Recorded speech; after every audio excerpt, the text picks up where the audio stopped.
नागपंचमी की कथा। प्राचीन काल में एक साहूकार था जिसके 7 पुत्र थे। सातों की शादी हो चुकी थी।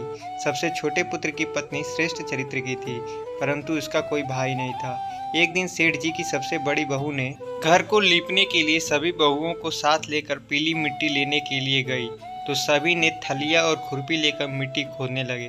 तभी वहां एक सांप निकला, जिसे देखकर बड़ी बहू उसे खुरपी से मारने की कोशिश करने लगी। यह देखकर छोटी बहू उस सांप को मारने से रोक लिया। यह सुनकर बड़ी बहू ने उसे नहीं मारा और सर्प एक ओर जाकर बैठ गया। तब छोटी बहू ने उस सांप से कहा, हम अभी लौट कर आते हैं, तुम यहाँ से कहीं मत जाना। यह कहकर वहाँ से सब मिट्टी लेकर घर चली गई और वहाँ कामकाज में फंसकर सांप से किया हुआ वादा भूल गई। उसे दूसरे दिन यह बात याद आई तो सबको साथ लेकर वहां पहुंची और सर्प को उस स्थान पर बैठा देखकर बोला, सर्प भैया नमस्कार। सर्प ने कहा, तू भैया कह चुकी है इसलिए तुझे छोड़ देता हूँ, नहीं तो तू झूठी बात कहने के कारण तुझे अभी डस लेता। वह बोली, भैया मुझसे भूल हो गई, उसकी क्षमा मांगती हूँ। तब सर्प बोला, अच्छा तू आज से मेरी बहन हुई और मैं तेरा भाई, तुझे जो भी मांगना है मांग ले।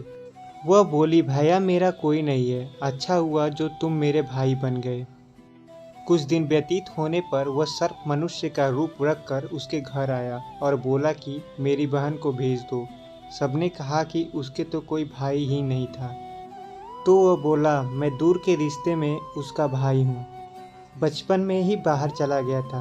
उसके विश्वास दिलाने पर घर के लोगों ने छोटी को उसके साथ भेज दिया। उसने मार्ग में बताया कि मैं वही सर्प हूँ, इसलिए तू डरना नहीं और जहाँ चलने में कठिनाई हो वहाँ मेरी पूँछ पकड़ लेना। उसने कहे अनुसार ही किया। इस प्रकार वह उनके घर पहुँच गई। वहाँ के धन ऐश्वर्य को देखकर वह चकित हो गई।